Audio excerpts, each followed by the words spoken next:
Hi, welcome to my channel's holiday series.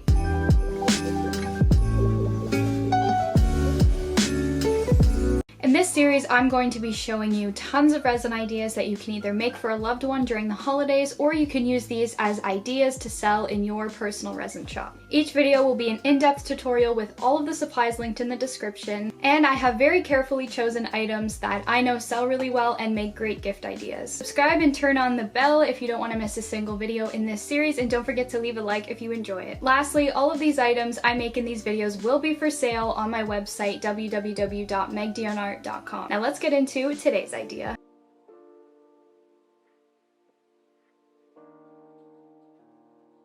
Alright, let's get into this. So I used to use tape, if you've seen my older videos, for the back of the open bezel. So now I use a silicone mold, kind of just like this one.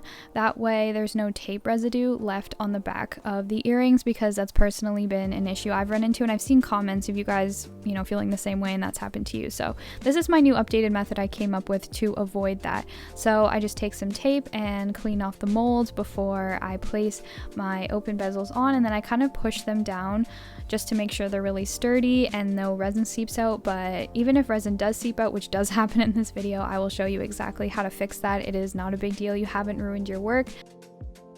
Here I'm just slowly placing the resin in, and I was originally using a silicone stir stick, but I switched back to a popsicle stick just because it was easier at picking up more resin for this.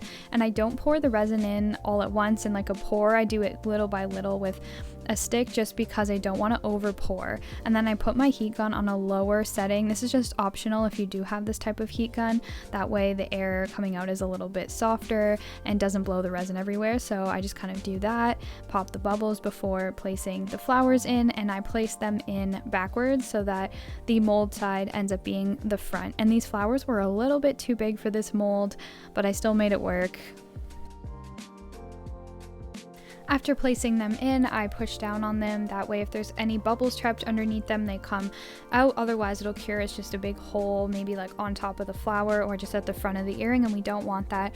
So I just kind of push down on it very slowly, and there is resin seeping out. That's totally fine. We're going to fix this later, but try your best to obviously make it seep out as little as possible. And then once I've push down on the flower, I add some more resin over top just to coat the entire back of it, and I just repeated that for the other one.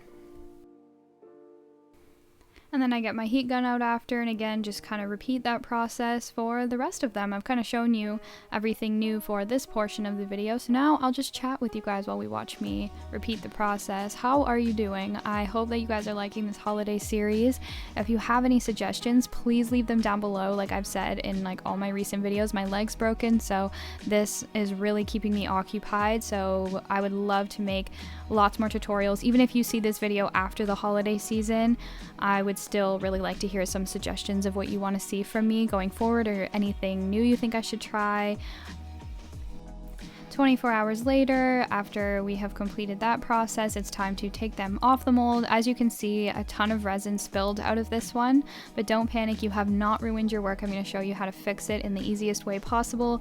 The first thing I do is go in with scissors and kind of cut off as much as I possibly can, and then I'll take my heat gun and either in my hands or on my surface, be very careful, don't burn yourself. I just heat the sides slightly, that way I can just peel off the resin, and it comes off all in one piece once it's been warmed up. Otherwise it'll come off in like little chunks and pieces, and it's harder to clean it up. So yeah, just heat it a little bit and it'll come right off in one go.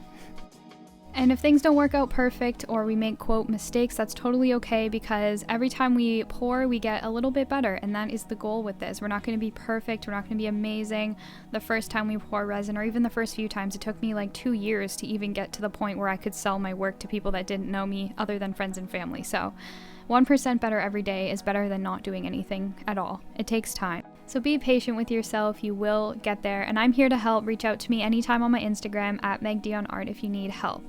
Alright, so now I take out my earring hooks, and I came up with this new idea because before, when I was using a jump ring, it made the earrings face the side and I wanted them to face forward. So I just opened this hook up, I realized you could do this, and then I put the bezel through this hook instead of using a jump ring and then the hook, and I just put it on like that. I close it back up with jewelry pliers and then just pull the bead back down, and then it actually faces front. So yeah, a little thing I learned like a few days ago that I wanted to share. And that is the end of this video. Here are the final products. I hope you enjoyed. If you did, don't forget to give it a thumbs up and subscribe. If you're new, let me know what you want to see from me going forward, and I will see you in the next holiday series video. Bye guys!